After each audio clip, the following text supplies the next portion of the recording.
നമ്മളിവിടെ മീൻകറി ഉണ്ടാക്കുമ്പോൾ ചെറിയുള്ളിയും വലിയ ജീരകവും അതുപോലെ കറിവേപ്പിലേക്ക് തേങ്ങയിൽ അരച്ച് ചേർക്കാറുണ്ട് കേട്ടോ. അപ്പോൾ നമുക്ക് ഉണ്ടാക്കാൻ തുടങ്ങിയാലോ.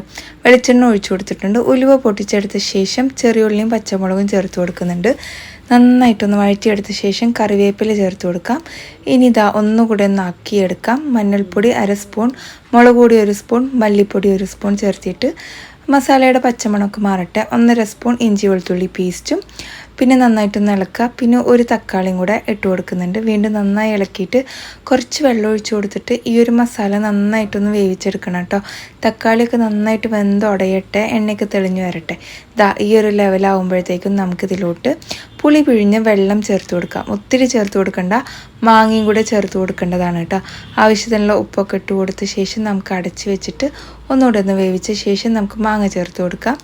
അപ്പോൾ മാങ്ങയൊക്കെ വെന്ത് വരട്ടെ. അപ്പോഴത്തേക്കും നമുക്കിതിലോട്ട് വേണ്ട മീൻ ക്ലീൻ ആക്കി വെക്കണം കേട്ടോ. ഇവിടെ കേദറയാണ് കേട്ടോ യൂസ് ആക്കിയിട്ടുള്ളത്. ഞങ്ങളുടെ കയ്യിൽ ഏത് മീനാണെങ്കിലും ഉപയോഗിക്കാം കേട്ടോ. അപ്പോൾ എന്തായാലും നന്നായിട്ടൊന്ന് ഇളക്കിയിട്ട് മീൻ ഉടഞ്ഞു പോകരുത്.